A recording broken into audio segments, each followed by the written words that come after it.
Урматтуу министр мырза, азыр сөзүңүздө ковид оорусу бизге көп жылга келди дедиңиз да. Сизге айттыбы канча жылга келгенин? Сайлоо Карыбекович, бул вирус оорусу пока биз вакцина кылып туруп 100% кылып өзүбүздү коргобосок, бул көп жылга келди. Ученыйлардын айтышы боюнча азыркы пандемия 24-жылга чейин барат деп атат. Бизде азыр сиздин тармакта вакцина, ПЦР, анан кызыл зонада иштегендердин 3 эле көйгөйү чечилбей келет да. Көп эл өкүлдөрү ушун менен алектенип атабыз.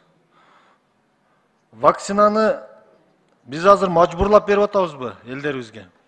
Сайлоо Карыбекович, биз мажбурлаган жокпуз, бардыгы добровольный основа. Мен бир нерсени тактап алайынчы, кече бир комбинин өкүлүнөн сурасам, чек ара эмне үчүн проблема болуп атат десем, Кытайлар вакцинаны бергенде 70% элиңер алса, анан кийин чек араны ачабыз деп атат.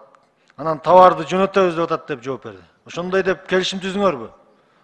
Сайлоо Карыбекович, биз келишим антип түзгөн жокпуз. Кытай Республикасынын баягы киргизе турганы товарларды ачык айкын бере турган үчүн ошол өлкө 70% дегенде сиздер билесиздер, бул коллективный иммунитет болот. Ошондо биздин чек араны ачабыз деп Кабминдеги айтты бизге да.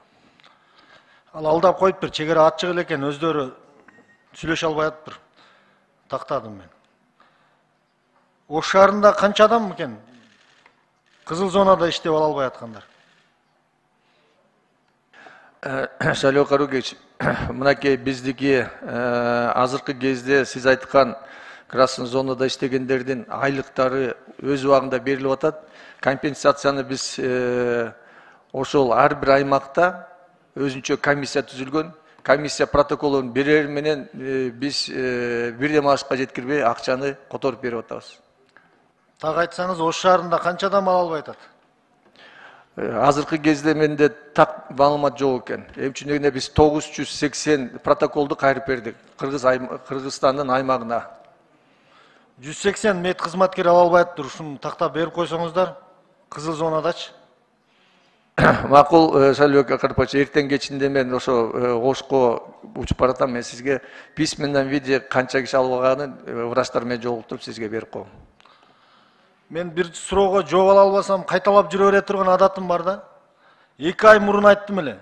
ПЦР 200 000 дана Россиядан келгенде бизге белек кылып, ошону частный поликлиникалар элге сатып бериптир ПЦРди. Ошону аныктап тактадыңызбы, кимдер экен деп? Сайлоо Карыбекович, биз бүт баарын тактадык. Алдардын бүт ошол келгенден ПЦРден эч жакка сатылбай, бүт бардыгы бекер биздин больницаларга берилиптир. Частныйлар аркылуу сатылып кетти деп маалымат бериштелер. Сайлоо Карыбекович, мен дагы ошол сизге бергенден эле тактагам. Кайсы частный эмеки кылганын дагы тактап көрөйүн. Бирок биз канча количество алсак, ошону текшерип турабыз. Ошолордун бардыгы биздин больницаларда ПЦР тест кылынган экен. Рахмат. Биз Минздравды колдойбуз. Келген бардыгы эле ушул келишимдер, кредиттерди колдой эле атабыз. Элибизге ак иштеп бериңиздер. ПЦР, вакцина боюнча маселеге тереңирээк көңүл буруп берсеңиз. Макул, рахмат Сайлоо Карыбекович.